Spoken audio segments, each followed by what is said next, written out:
आज की इस ऑनलाइन क्लासेज में मैं महेंद्र बाना आपके लिए लेके आया हूँ कक्षा 12th का मैग्नेटिक फील्ड से रिलेटेड एक टॉपिक, जिसमें है Fleming's left hand rule and Fleming's palm rule, right hand palm rule. ये दोनों ही दो ऐसे हैं जो मैग्नेटिक फोर्स की डायरेक्शन को रिप्रेजेंट करते हैं। वहीं हमने लास्ट वीडियो में देखा कि 5 ऐसे नियम हैं जो मैग्नेटिक फील्ड की डायरेक्शन को रिप्रेजेंट करते हैं, जिसमें एक राइट हैंड थंब रूल था, स्नो का रूल था, मैक्सवेल स्क्रू नियम था, एम्पियर्स का लॉ था। इस प्रकार के कई 5 नियम थे जो मैग्नेटिक फील्ड की डायरेक्शन को रिप्रेजेंट करते हैं। वहीं आज अपन ये 2 नियम पढ़ने वाले हैं जो फ्लेमिंग के साइंटिस्ट ने दिए हैं, और वो अपने को बताता है कि मैग्नेटिक फोर्स की डायरेक्शन किस प्रकार होगी। तो आज एक तो नियम हमारे पास है फ्लेमिंग लेफ्ट हैंड रूल। ये नियम हमें मैग्नेटिक फोर्स की डायरेक्शन को बताएगा, वो भी किसी चार्ज पार्टिकल पर या किसी करंट कैरिंग कंडक्टर पर, जब उसको मैग्नेटिक फील्ड पे रखते हैं। यानी कि बहन, या अपन कह सकते हैं if we stretch our thumb,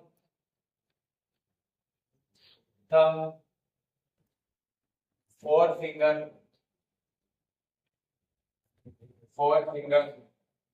and middle finger as they are normal to each other.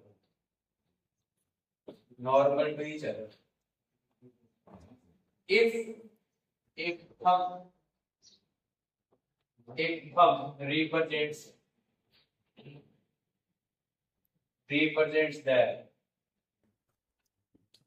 the direction of current या मैग्नेटिक फील्ड, किसी एक को बता दो इसमें से। करंट एंड फर्स्ट फिंगर या फोर्थ फिंगर भी कहते हैं इसको, हिंदी में तर्जनी अंगुली,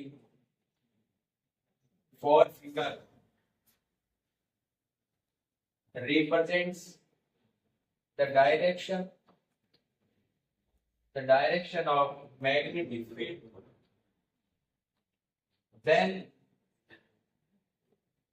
the direction of middle finger, then the direction of middle finger, आवाज नहीं करें, middle finger represents the direction of force.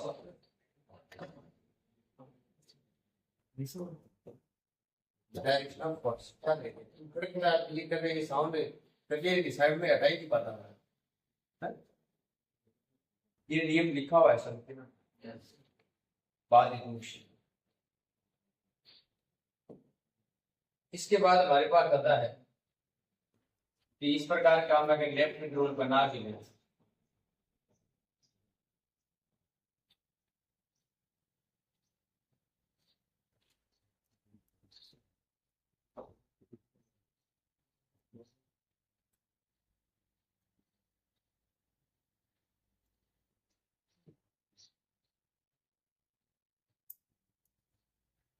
ये लेफ्ट हैंड है, इसमें अगर ये डायरेक्शन करंट की डायरेक्शन को बताए, ये डायरेक्शन अगर मैग्नेटिक फील्ड की डायरेक्शन को रिप्रेजेंट करे, तो फोर्स की डायरेक्शन ये लगेगी। इसका मतलब है कि अगर मैग्नेटिक फील्ड करंट ये दोनों एक दूसरे के नॉर्मल है, फोर्स इन दोनों के ही नॉर्मल है, ये डायरेक्शन को रिप्रेजेंट करता है। सिमिलरली एक नया नियम और है इसी में, एक नया नियम और है इसमें, वो है हमारे पास right hand palm rule.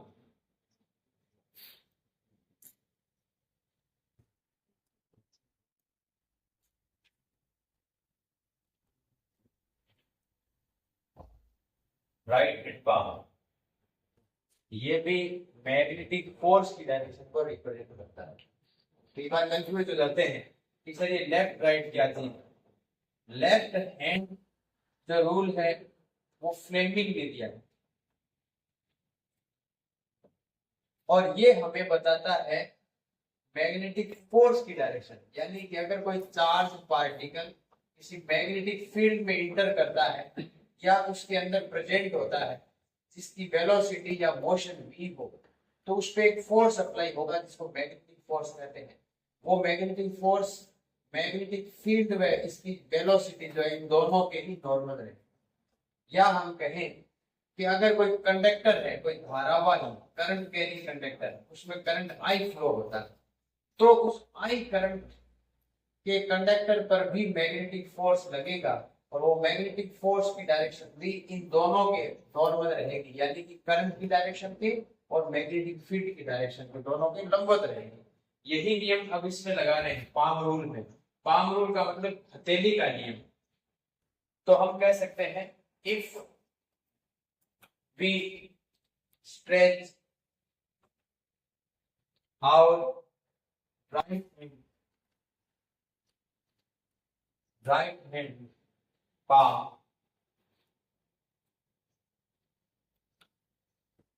and the finger and thumb are normal, and the thumb and finger are normal. If the direction of finger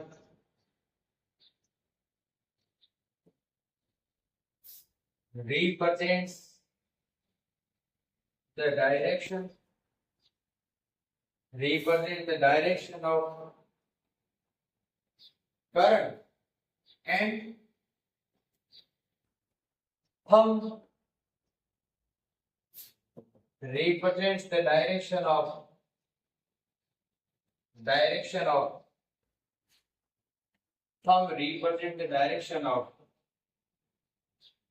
magnetic field B की डायरेक्शन को रिप्रेजेंट करता है। Then the force acting on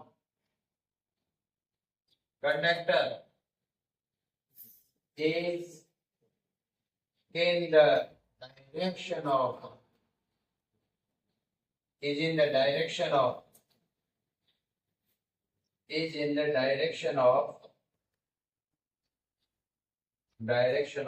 palm.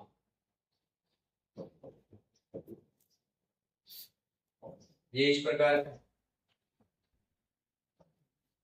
ये अगर हथेली को represent करें ऐसे,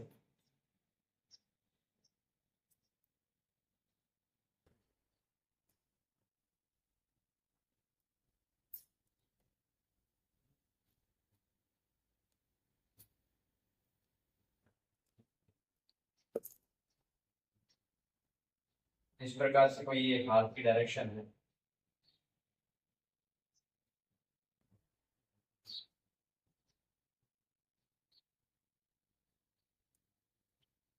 अपन ये कहें कि अगर ये डायरेक्शन जो है थंब की डायरेक्शन जो है वो मैग्नेटिक फील्ड की डायरेक्शन है और फिंगर्स की डायरेक्शन है वो करंट की डायरेक्शन है, मैग्नेटिक फील्ड हथेली की डायरेक्शन में आएगा, इसके नॉर्मल आएगा।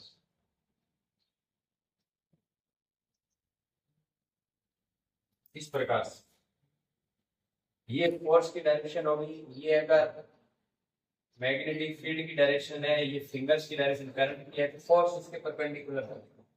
सिंपल सा अर्थ है, यूं समझो अगर करंट और मैग्नेटिक फील्ड एक दूसरे के लंबवत है तो फोर्स इसके भी लंबवत आएगा। एक प्रकार से ये क्रॉस प्रोडक्ट करनी है।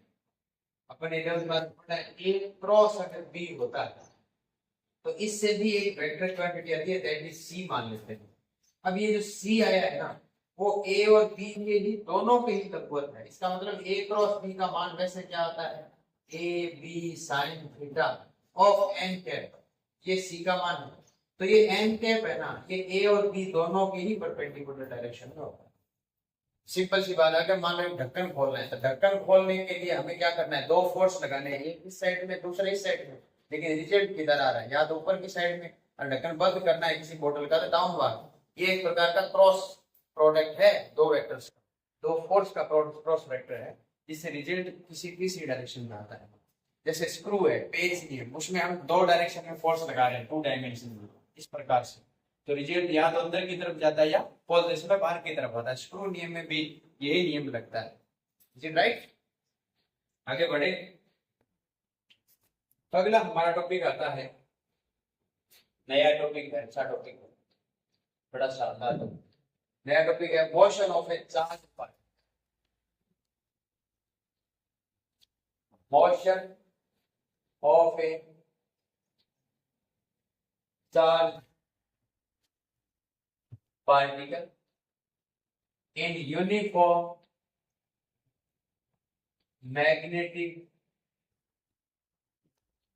field, in uniform magnetic field.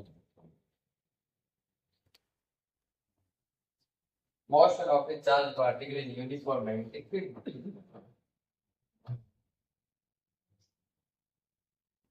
एक बात याद रखना, एक तो होता है कि कोई कंडक्टर जो है ना, कोई चालक जो है जिसकी लंबाई मान लो n है, उसको मैग्नेटिक फील्ड में हमने रख दिया, तो इस कंडक्टर पर यानी इस चालक तार पर मान सकते हो, इस पर फोर्स लगेगा, और वो फोर्स हमने डिटरमाइन किया है, F इक्वल होता है I L B sine theta, और डायरेक्शन अगर बताना चाहें तो ये आई एल बी है, वो एल और बी के लंबवत फोर्स लगेगा, परपेंडिकुलर डायरेक्शन लगेगा। वहीं अगर ये चार्ज होता क्यू, तो इस पे फोर्स लगता है Q V B sine theta, जो हम पढ़ते हैं लॉरेंस के नियम। अब एक बात नई आ गई, ये कह रहा है कि अगर कोई मैग्नेटिक फील्ड है, अगर कोई मैग्नेटिक फील्ड है, कोई चुंबकीय क्षेत्र, अब क्रॉस, ये क्रॉस से रिप्रेजेंट कर रहा हूं, इसका अर्थ क्या है कि magnetic field inward to the plane of paper है, यानी चुंबकीय क्षेत्र की दिशा किधर है, तल के अंदर की ओर है। इसका मतलब कि साउथ पोल वाला मैग्नेटिक फील्ड, यही मैं अगर डॉट बना लेता ऐसा, इसका मतलब मैग्नेटिक फील्ड किस डायरेक्शन में आता है, outward to the plane of paper. ठीक है, तो ये तो था सिंपल सा हमारा, अभी तक हम पढ़ गए। अब थोड़ा सा इसको ट्विस्ट दे रहा है, क्या ट्विस्ट दे रहा है ये समझने वाली बात है। ये कह रहा है कि अगर कोई एक मैग्नेटिक फील्ड है, कोई एक मैग्नेटिक फील्ड है, और उस मैग्नेटिक फील्ड में कोई चार्ज इंटर करता है, v वेलोसिटी से इंटर करता है, मानो q चार्ज है, वो v वेलोसिटी से इंटर करता है। इसका अर्थ ये है कि मैग्नेटिक फील्ड तो इनवर्ड है, और ये जो चार्ज पार्टिकल है वो इसके परपेंडिकुलर इंटर कर रहा है। हो सकता है किसी एंगल से करें, वो कंडीशन लगा देंगे, लेकिन अगर परपेंडिकुलर डायरेक्शन में जैसे इंटर करेगा ना, तो ये चार्ज पार्टिकल सर्कुलर पाथ में रोटेट करने लग जाए। किस पाथ में रोटेट करने लग जाए? सर्कुलर पाथ में रोटेट करेगा। मान लेते हैं सर्कुलर पाथ की रेडियस कितनी है, कंप्लीट होगी बात। यानी कोई चार्ज पार्टिकल जो किसी मैग्नेटिक फील्ड में नॉर्मली इंटर करता है, परपेंडिकुलर डायरेक्शन से इंटर करता है, तो उसका पाथ कैसा हो जाता है? सर्कुलर। इसी आधार पर साइक्लोट्रॉन है, बीटाट्रॉन है, ये ड्यूट्रॉन है, ये कई एपेटस बनते हैं जो किसी चार्ज पार्टिकल को एसिलेट करने में काम आते हैं। वो इसी मेथड पे काम करते हैं। तो हमारा आज का टॉपिक यही है, हम कह देते हैं when A charge particle of charge Q, you कह सकते हैं, ऑफ चार्ज क्यू इंटर्स और goes in the magnetic field B with velocity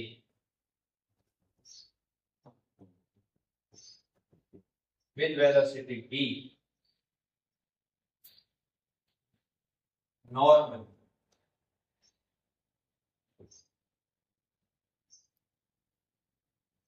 to the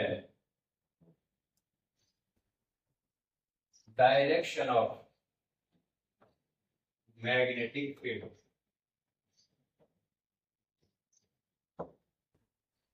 ये सिंपल सी कंसिडरेशन मान ली, कोई एक चार्ज पार्टिकल है जो मैग्नेटिक फील्ड में v वेलोसिटी से इंटर करता है और मैग्नेटिक फील्ड के नॉर्मली इंटर कर रहा है, एकदम परपेंडिकुलर कर रहा है। In this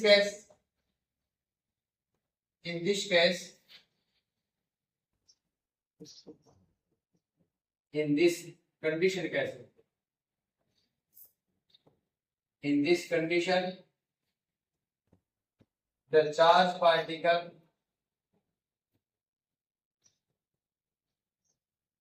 charge particle will move in circular path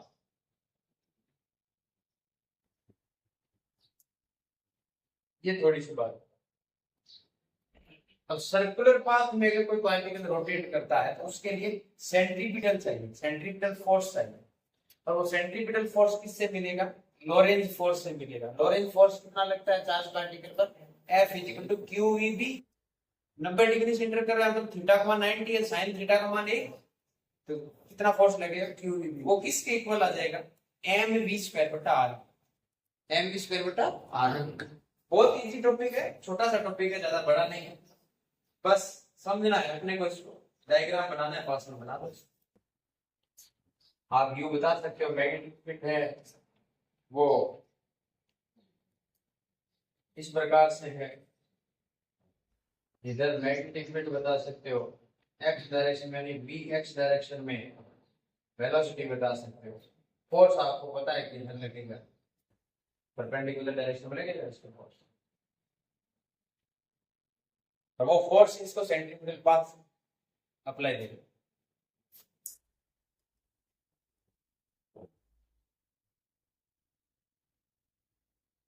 एकदम सर्किल बना दे।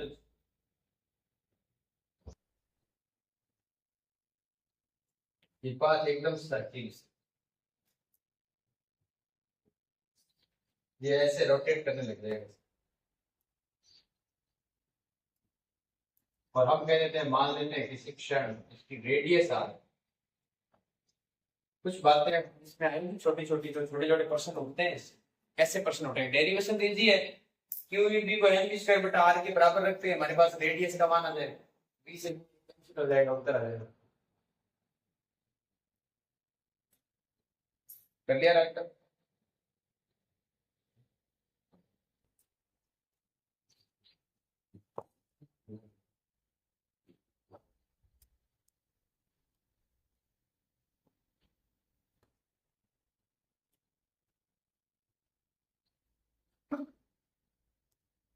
आगे बढ़ते हैं, हम लिख देते हैं let R is the radius of, आ जाओ बेटा, circular path, then essential, एक बार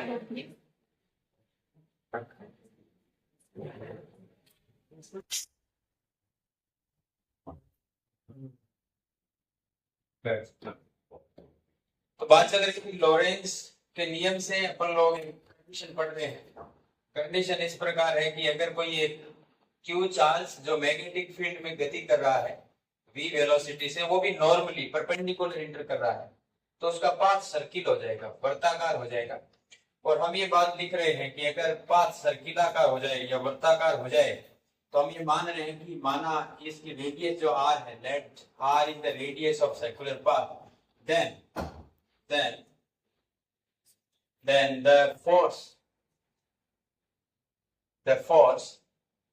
is acting on Lorentz force का सूत्र क्या है भाई? QVB, that is become centripetal force क्या होता है? mv²/r। v से v कैंसिल हो गया, v से v कैंसिल, तो QB इज इक्वल टू आता है mv/r। इसी से हमारे पास रेडियस ऑफ पाथ आ जाएगा, radius of path r equal to आ जाएगा mv बटा qb।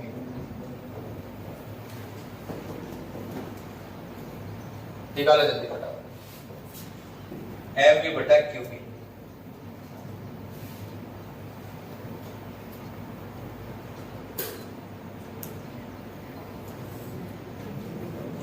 याद रहे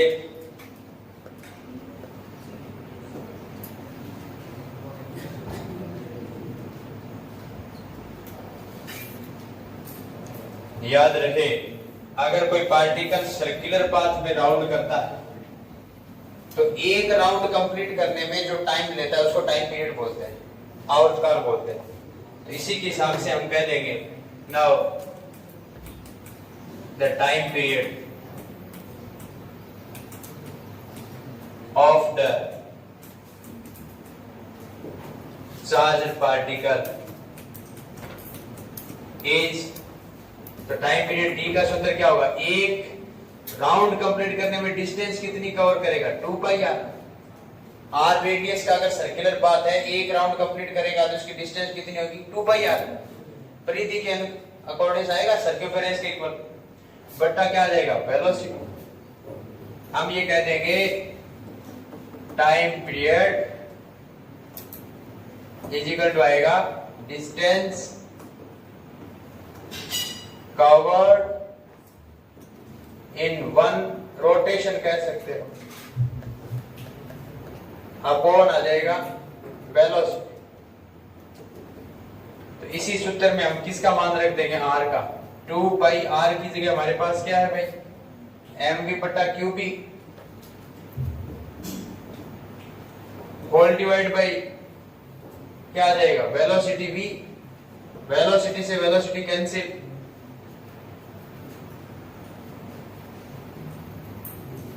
वेलोसिटी से वेलोसिटी कैंसिल, तो t इज इक्वल टू आ जाएगा 2 पाई m अपॉन क्या आ जाएगा, qb। ये टाइम पीरियड है। इस टाइम पीरियड में हमें इस बात का पता चल रहा है कि टाइम पीरियड जो है ना ही तो रेडियस पे डिपेंड कर रहा है और ना ही वेलोसिटी पे। इसका मतलब अगर कोई चार्ज पार्टिकल, अगर कोई आवेशित कण किसी मैग्नेटिक फील्ड में इंटर करता है और उसका पाथ सर्कुलर है तो उसका टाइम पीरियड ना ही तो रेडियस पे डिपेंड करता है ना ही वेलोसिटी, वो केवल डिपेंड करता है मैग्नेटिक फील्ड पर। अगर किसी पार्टिकल की वेलोसिटी ज्यादा है इसका मतलब है उसकी सर्कमफेरेंस बढ़ जाएगी, उसकी रेडियस बढ़ जाएगी।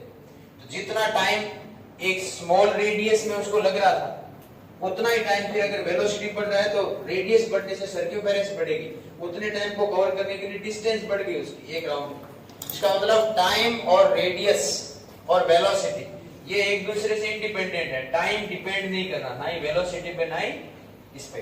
हम कह देंगे 10, एक लाइन और लिख देते हैं इसमें, therefore the frequency of rotation is, frequency f से भी रिप्रेजेंट करते हैं कई किताब वाले, कई n से रिप्रेजेंट करते हैं, कई म्यू से रिप्रेजेंट करते हैं। It is inversely proportional of t, t के इनवर्सली प्रोपोर्शनल। इस हिसाब से फ्रीक्वेंसी का फार्मूला आ जाएगा n is equal to qb ऊपर चला जाएगा, 2 पाई m नीचे आ जाएगा, qb अपॉन 2 पाई m। याद रखें ये बहुत ही शानदार फार्मूला है, ये साइक्लोट्रॉन फ्रीक्वेंसी कहलाती है। कौन सी फ्रीक्वेंसी कहलाती है, साइक्लोट्रॉन। अगर कोई चार्ज पार्टिकल पॉजिटिव है तो उसकी फ्रीक्वेंसी या उसका रोटेशन किसी एक क्लॉकवाइज या एंटी क्लॉकवाइज डायरेक्शन में है तो नेगेटिव चार्ज पार्टिकल का रोटेशन अपोजिट डायरेक्शन में हो जाएगा। इसका मतलब ये नहीं है कि उसकी फ्रीक्वेंसी नेगेटिव हो जाएगी, फ्रीक्वेंसी उसी हिसाब से रहेगी। फ्रीक्वेंसी का मतलब होता है the number of rotation in unit second या 1 सेकेंड, एकांक समय में तय किए गए चक्रों की संख्या आवर्ती कहलाती है। इसी हिसाब से एंगुलर फ्रीक्वेंसी और लिख दो, angular frequency, angular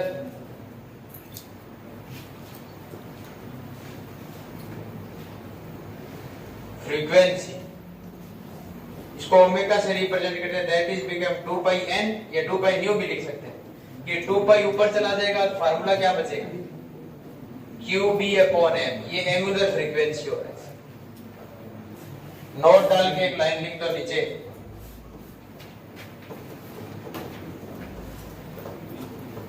Since the time period and frequency are not depend on the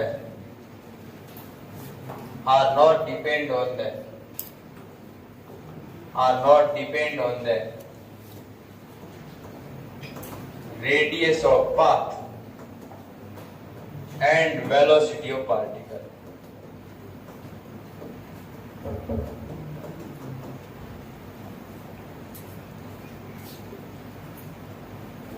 तो इंग्लिश मीडियम के लिए आज इतना है, शाम को फिर पढ़ते हैं। अब शुरुआत करने वाले को हिंदी मीडियम।